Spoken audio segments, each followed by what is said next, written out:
Hello there and welcome to Grey Matters. Now, as promised, this video is a long form video of all the knee replacement journey videos I've been putting up. For those of you that have been following them, you'll know that I put up a fair number of shorts about what's been going on, and then I had two long form videos about the exercises that I was given to do. Now, they are really, really important, and I harp on all the time in those videos about how important it is to do the exercises. And if you needed proof, I saw the physio today, 2 weeks in from the operation. She reckoned my improvement was equivalent to 4 weeks after the operation. Because I've been doing those exercises so religiously, I'm 4 weeks ahead. So I'm 2 weeks ahead of where I should be at this moment, which is brilliant news. That's how important it is to do those exercises. Now, in the video you're going to see today, I've got all the shorts that we'd already done. I've got the two long form videos all edited down to make it flow a little bit quicker. But I've also included, towards the end of the video, the improvement, right? 12 days after the operation. So you'll see, I'll show you again the befores, and then I'll show you the afters, all right? And you will see how dramatic the improvement has been with a lot of those exercises. Right, let's get on with it, shall we? Let's go. My pre-op assessment at the hospital. So it's 2 weeks to go now before the operation. So it'll be about an hour long. They'll take all my vitals, probably take a swab for MRSA purposes, go through all my medical history and all the rest of it. So I will come back after I've been through all that, and I shall let you know what happened. See you soon. I've just finished the pre-assessment, lasted about an hour and 10 minutes. It was very thorough, a lot of questions asked, and the medical history went through.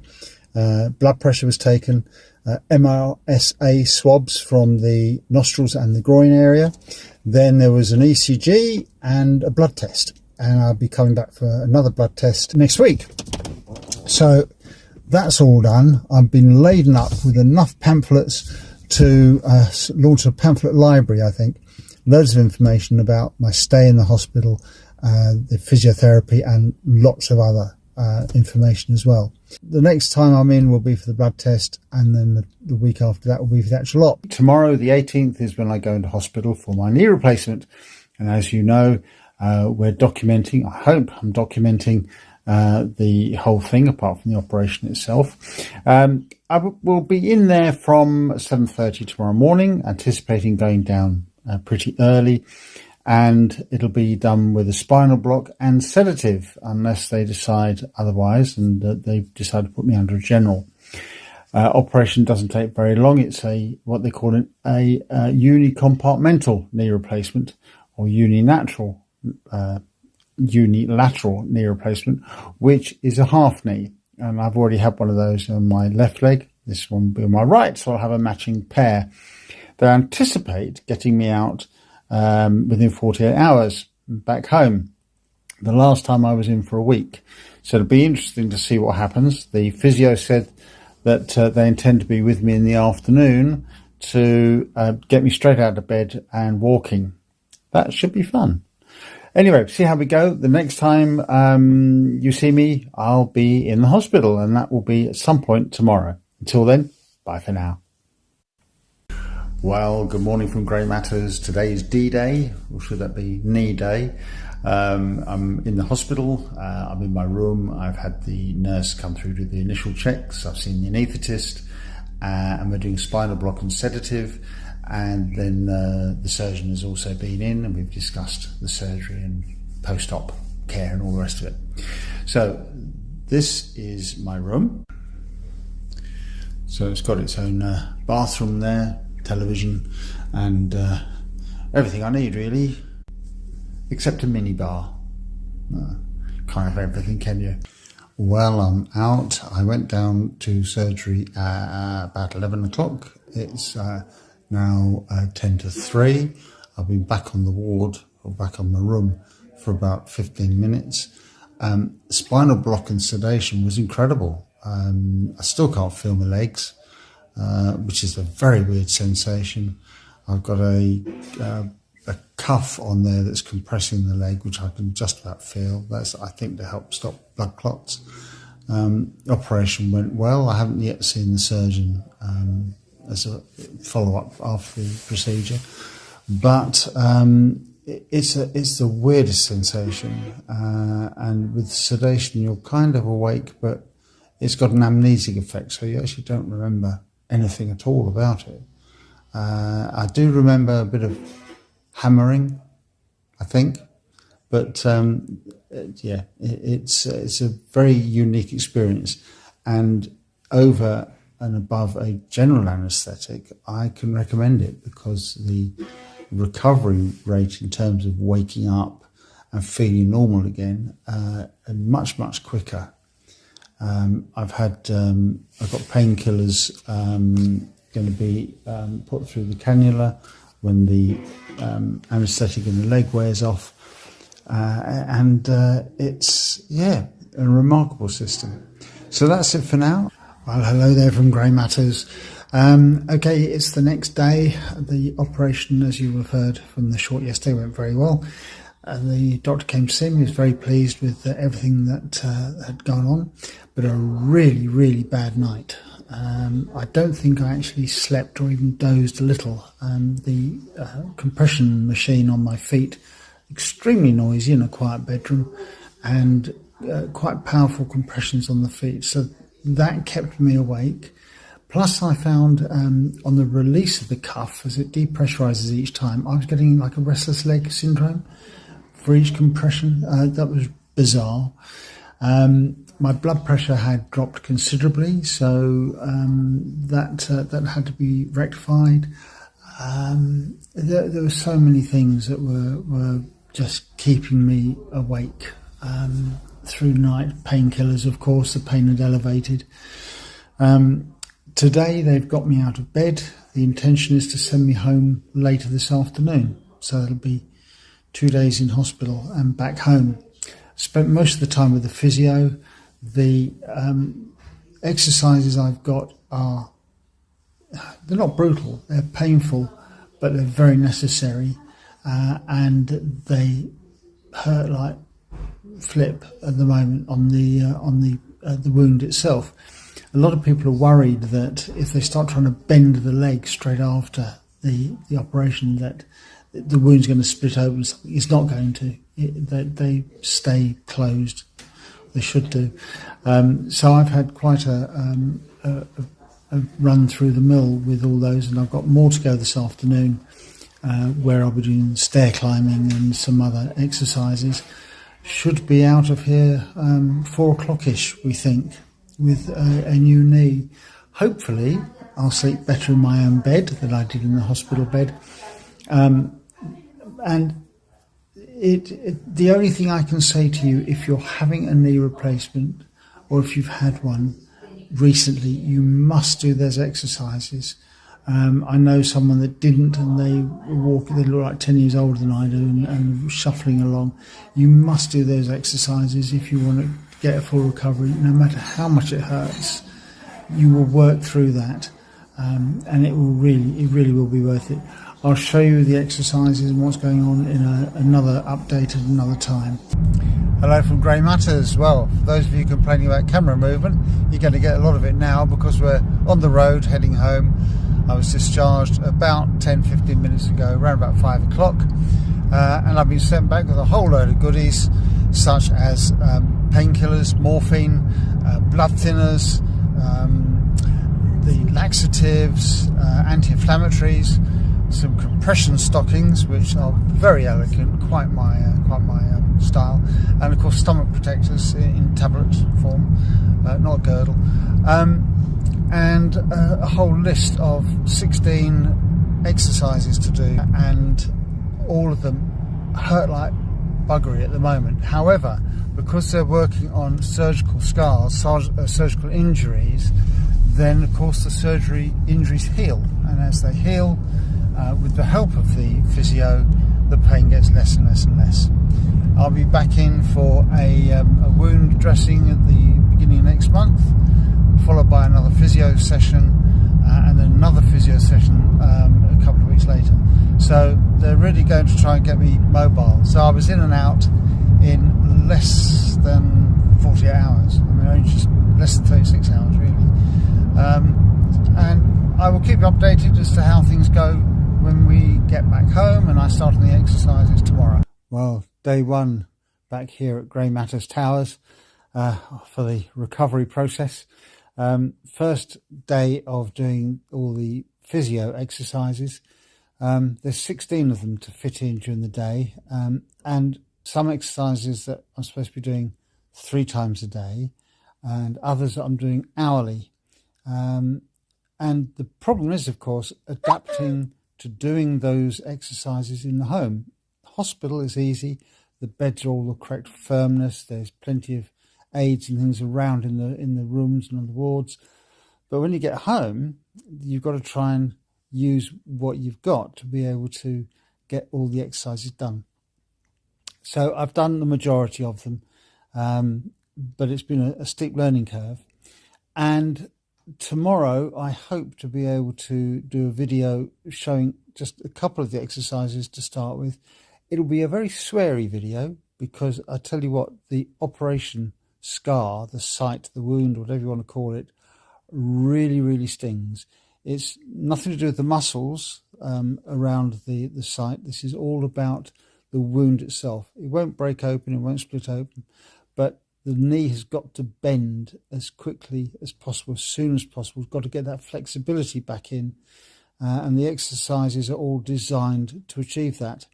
But it was quite sweary today, and it will probably be so tomorrow, so I might have to bleep a few bits out. And if you don't mind seeing this poor old chap suffering for the cause, then tune in hopefully tomorrow. Right, morning. The painkillers I'm on are cocodamol and an anti-inflammatory, and of course the wonderful morphine. I'm just going to take you through a couple of the exercises. Things we need are some sort of support for your leg, a plastic bag, or in this case a poo bag, and of course your list of exercises. Now, if you've got a good physio, you will have some really detailed instructions of what to do, how many times to do it. It's been going okay. You will notice, if I just stand up a bit, you will notice I have these very fetching stockings on, compression stockings to stop the stop blood clots. That's the operated leg, that's the dressing, and that is sutured and clipped, and it stings like buggery, particularly when you put it under pressure. Now, one of the things we need to do really before we start is just to hang the knee off the bed or whatever it is you're sitting on. Let the leg take its own weight. It helps to stretch it out, particularly if you've been in bed and your leg's been flat, it won't want to bend. And similarly, if you've been sat in a chair for a while and it's bent and you go to straighten it, it won't want to straighten. So you need to do a few exercises just to loosen that up a little bit. Now, the fun thing is getting your legs up onto the bed. I would normally do it on that side because it's easier to put the operated leg up first. It's not suitable for doing that with the camera. So, here we go.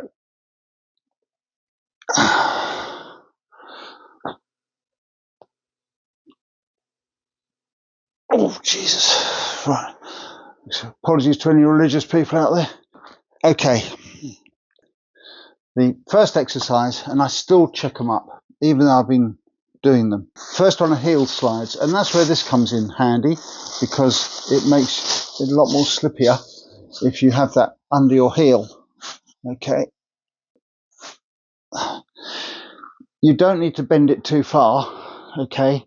It's just a case of feel the burn and take it down again. Okay. Now that burn is actually the sutures and the staples on there, and that will tell you how far you can go. And it's possible that as you go on with the exercises, you'll be able to push it that little bit further. This is certainly better than when I first started, but the pain's no better. It still hurts. And you find you'll get like little electric shocks running through the knee, at least I do. Right, so that's one. The next one, these are what they call static quads, and the idea, at the moment you see there's space under there, I've got to get that down onto the bed, and to do that you need to tense your thigh muscle, right? You can give a bit more support with that knee up if you want, and then push that down into the bed. This is one of the exercises that hurts the least, all right? Tense the muscle, push it onto the bed, and just hold it for a few seconds, and then release it again. Okay, and that also you have to do 10 times. The next one is for the inner range quads. Now, to give you an idea of how good this, or how much better this knee is, although it doesn't feel like it, I couldn't lift that knee up very high before. Okay, I can lift it up high enough now to be able to put this underneath to offer me the support I need. So that is a really vast improvement. Bear in mind, I've only been out of hospital 4 days. I had the procedure 4 days ago, so I've been out of hospital 3 days. Okay. Now with this one, we tighten the thigh muscle and we lift that foot off the bed and we hold it for 5 seconds. Now you will find that pulls across the top of the knee there and also on the wound itself, but it's mainly on top of the wound, which I suspect then therefore is muscular. Right, just get it off. It doesn't have to be a lot. Just get it off and hold it if you can for 5. 1 and 2 and 3 and 4 and 5, and down it goes again. And you need to do that 10 times, and it gets easier the more you do them. So there's one I'll show you in a minute where I start off hardly being able to do it at all, and after a few repetitions the improvement's incredible. Right, next one. Now with this one, there's no hanging about. It's not a case of lifting the leg and counting for 5. It's a case of just trying to lift the leg. And this is the one I was just telling you about. When you first try and do it, the weight of that leg, I'm trying to get that leg off the bed, but the weight of the leg seems incredibly heavy, and I could get it off a little bit. Okay, that's one. Tense the thigh muscle again. Tip your toes back, which I always forget to do. 2. A little bit more there, you see. Try again. Relax. Tense the thigh muscle. 4. See that? Now that's what you like to see with all your exercises, is that kind of improvement. But it's getting used to the fact your leg weighs so heavy. It's incredible. All right. So that's that one. Again, 10 reps, no waiting time, which is good.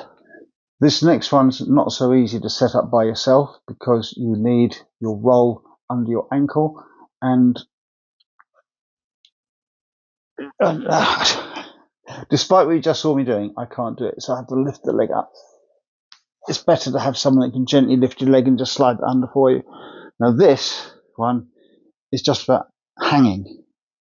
Okay, you can see there's space under my leg there. You just let that hang, let the weight of the leg pull down on it, and you can stay there for maybe up to 5 minutes. And it does help just give you a bit of breathing space, but it also works along the back of the knee there, the hamstrings, which obviously you've got to work all the muscles on there. I'm not as sweary today as I have been, but then I haven't done all 10 reps with every exercise, have I? Now this one, in the hospital, I amazed the physio because I went straight into it and was able to do it straight away. Since I've been home, I've hardly been able to do it at all, and that's working the gluteal muscles, and you probably recognise it. It's when you bring your knee up. Oh, bugger. And then that's supposed to be flat on the bed. Jeez, that's stinging. And then you lift your backside off the bed. and down. Now, I went right up to a really good arch in the hospital, but I think the bed there is firmer, and that really, really stings on that, because trying to get your foot flat on the bed is really pulling on those muscles there. It's a very difficult one to do, and I tend to do that in small bites, as it were. It's a lot easier. Now, there are other exercises that those I do 3 times a day. There are some other exercises I do 3 times a day. And some I have to do hourly. The hourly ones I do on a chair usually, and that involves moving the knee backwards and forwards, and also lifting the knee or the leg off the floor. And then there's one where you move your toes like that every hour, right? Not too difficult. But then we go on to 3 times a day with hamstring exercises and squats, not full squats, like mini squats, and lunges. Now, they're not easy, they're painful. I will show you all those ones hopefully tomorrow. But in the meantime, it gives you some idea of the exercises you'll get. They're pretty standard exercises throughout the industry. Do them. You must do them. Things to watch out for, however, there might well be a bit of seepage in your dressing after 3 or 4 days after the op. That's not unusual. I've got a little bit there. It's about a centimetre long, and a couple of other spots. You only really need to worry if there's a lot of it, if your bandage gets soaked, the dressing gets soaked, and also if it's a horrible colour, like brown or green and smells. But if you've got any concerns, then you'll be expected to ring the ward. You should have the number direct for the ward where you were treated, so you can speak to someone straight away with any concerns like that. Morning! Time for part 2 of the exercises. Get rid of the crutches before you sit down. Operated leg out. And then you can sit. Now, the exercises today are more of the 3 times a day exercises. They work on different muscles, different areas, to try and strengthen it. But there's a couple of these exercises where actually there isn't really any pain. And someone said to me, there was a temptation when they had that to abandon that exercise because they didn't think it was doing any good, because it wasn't hurting. The fact is, it was operating on muscles that have been weakened by the operation, but don't actually impinge on the knee itself. So it's not going to hurt, but those muscles have got to be improved upon to help you walk. Okay, I'm going to set myself up, set the camera up, and we'll have a look at these new exercises. We're all set up now for the first of the exercises. Sturdy chair with the back to hang on to, and these are just simple heel raises, okay, like this. 10 times. Don't need to do it with the slippers on if you don't want to. And it doesn't hurt. So the temptation is to think, well, what's it doing? Well, it is working the hamstrings at the back of the calf, and it's working ankles, which is important because everything gets stiff. And if you look at my foot, I'll show you later, it is swollen around the ankle. So you do need to keep that mobile, okay? Which is another reason why every hour we do that exercise with the feet, just to keep the ankles going, keeps the blood circulating, helps to reduce the inflammation. So we do that 10 times. Doesn't feel like much, and it doesn't really hurt, but it's worth doing. Okay, the next one is like a mini squat. From here, you bend your knees. You don't just bend your knees, you've got to stick your bottom out as well. So it's down as far as you go. You can feel the burn. Actually, that's further than I got yesterday. And you do that 10 times. Stick your bottom out as you go down. Stand up, tuck your bottom in again. Down. Back up. And that is really beginning to burn on that knee. But as far as I'm concerned, that's fine. These are the two of the least painful of these standing chair exercises. Stick your bottom out.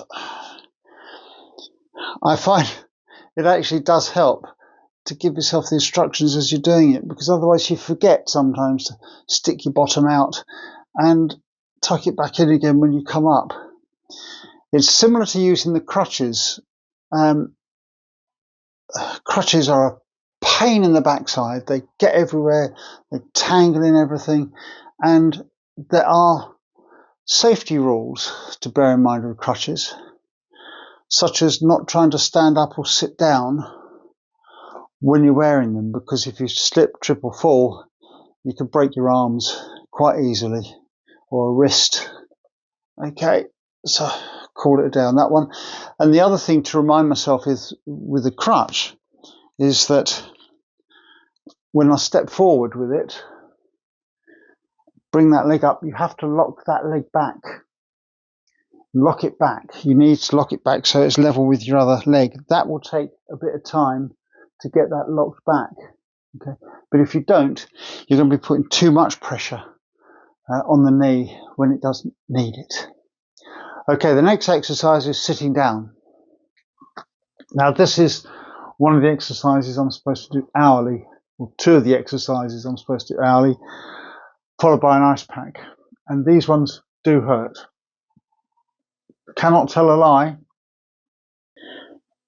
This knee, this is the operated knee. I've got it nearest you so you can see it better.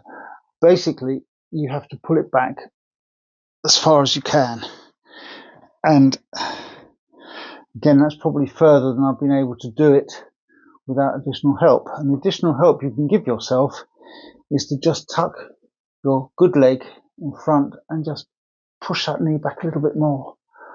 And that really friggin' hurts. However, trying to get your leg to go forward can sometimes be as painful. So again, if you get your foot in behind your knee and help push it forward, that's probably going to help you a bit. So this I have to do 10 times as well. That's the second one.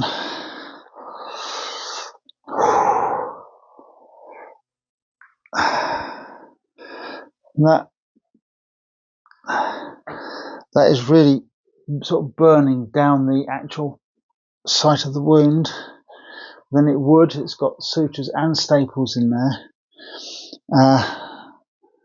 This is number 3. You see it's coming back a little bit further each time with the, as it's beginning to loosen up a bit. You'll find if you've been sitting down, I think I mentioned this yesterday, if you've been sitting down with your legs up, when you come to bend your legs, it's difficult, they're stiff and painful.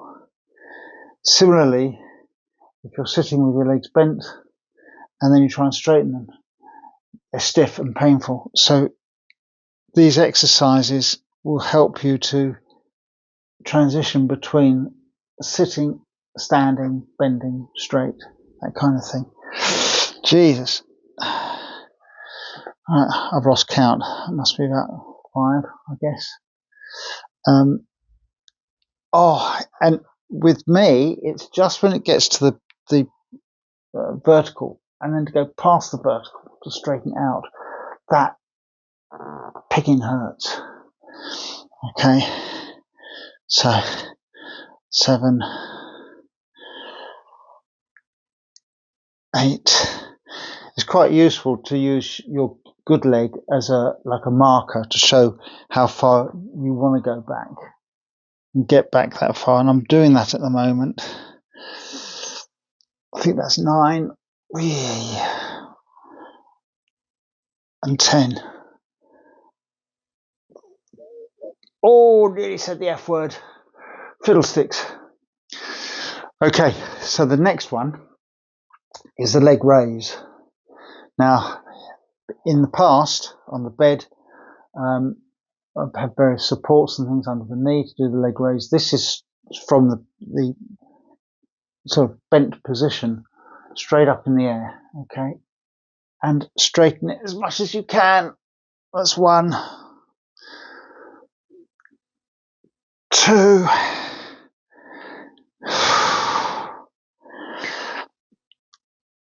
3 are similar to the exercise on the bed when I had to lift it with the roll under my leg. The pain tends to be across the muscle here at the top of the wound more than it is on the wound itself. So presumably that means it's doing some good. But I will check with the physio when I see her next week. 8.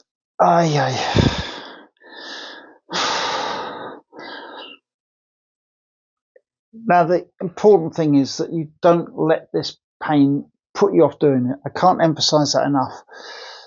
Yes, it hurts. There are thousands of people out there at the moment doing these exercises that have had knee replacements. You're going to be another one of them, okay? Don't give up. Don't let it put you off. Right, next exercise. This is another one that stretches the knee. Just shut that door. This one, you bend your knee back. Now, the idea eventually is to get that knee to go at right angles, okay? Like a good knee. At the moment, I can only get it that far. And it honestly doesn't feel as if I'm ever going to get it any further. You need to be able to get that up as high as you can. And that's as far as it goes. It's not that the pain is increasing. It increases a little bit when you get as far as you can. It's the fact that your knee actually won't go any higher than that. And if I'm standing and leaning down, of course, it does look like it's more horizontal. But when you're standing up, it's not getting up very high at all. About 6 inches off the floor, right? And compare that to your normal foot, okay?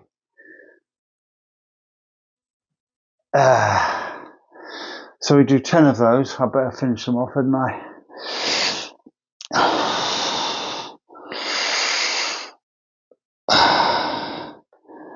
8, 9, 10. I'm sure if my physio saw me doing some of these, she'd say I was doing them wrong. But I don't think I am. I need to give a big shout out to viewer Robert Bishop, who gave me some really good advice yesterday. And I'm getting loads of great advice, thank you, about shortcuts to take in terms of making life easier for us with the knee pain. But Robert came up with this suggestion. If you remember from yesterday's video, because of the way I had to film it, I had to get my good leg up onto the bed first, followed by my operated leg. Normally, your operated leg would go up there first. And he suggested that if you put your good leg under your operated leg, you could use that just to lift it up and put it on the bed. It worked brilliantly. Fantastic. So thank you, Robert. I shall be doing that in future whenever that's required. Appreciate the tip.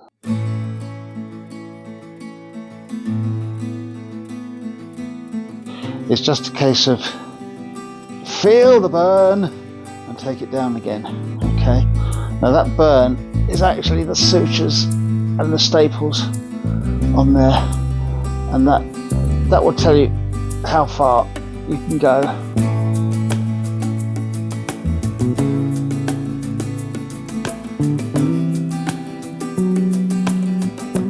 When you first try and do it, the weight of that leg, I'm trying to get that leg off the bed, but the weight of the leg seems incredibly heavy, and I can get it off a little bit. Okay, that's 1. Tense the thigh muscle again. Tip your toes back, which I always forget to do. 2. A little bit more there, you see.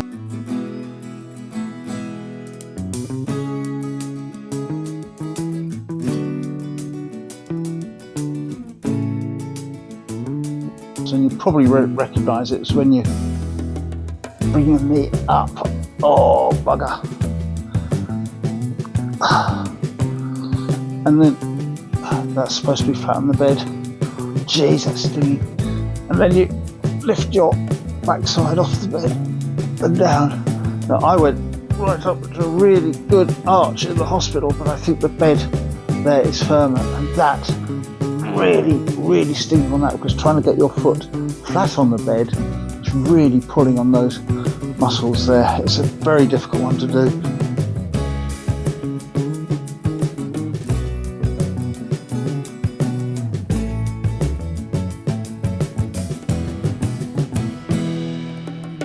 So it's down as far as you go. You can feel the burn. Actually, that's further than I got yesterday. And you do that 10 times. Stick your bottom out as you go down. Stand up, tuck your bottom in again. Down. Back up. And that is really beginning to burn on that knee.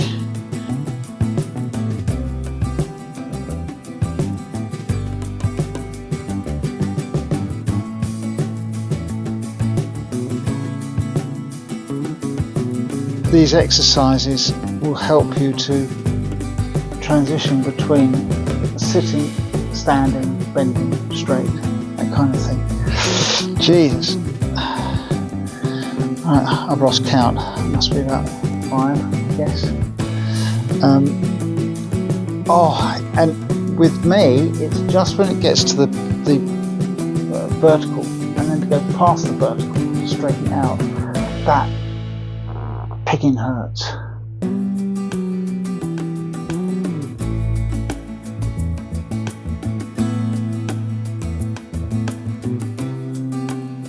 Okay, and straighten it as much as you can. That's 1, 2,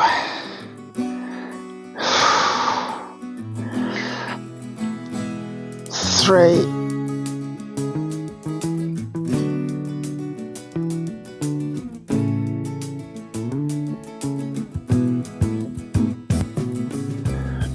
Okay, so you need to be able to get that up as high as you can, and that's as far as it goes. It's not that the pain is increasing, it increases a little bit when you get as far as you can.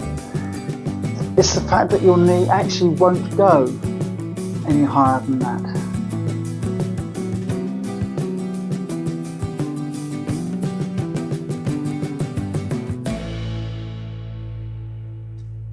There you go. That's the improvement. Those are the exercises, and that's what happens around the operation. I hope it's helped to demystify it for you. I hope it's going to make you less worried. I know there are a lot of you that are saying you're going to use my videos here to help you through with the rehab. I think it helps to see them actually being done. I was forever referring to the book with the exercises in because I couldn't always remember them. Now, the physio I saw today has given me some new exercises. I don't intend to include those in future videos because they're specific to me and my recovery.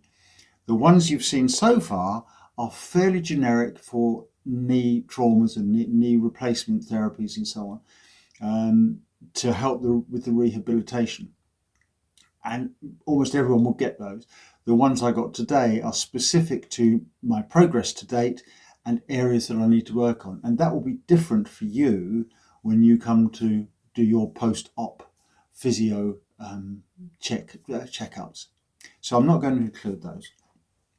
But that's it. Okay, I hope it's going to be useful for you. I hope you've enjoyed watching it.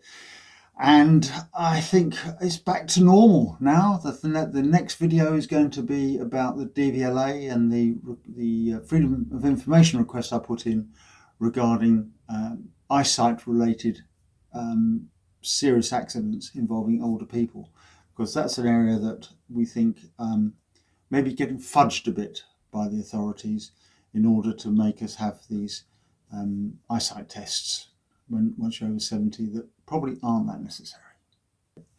Join us then, that'll be the next video up. In the meantime, hope you found this useful, and we'll see you in the next Grey Matters. Till then, bye for now.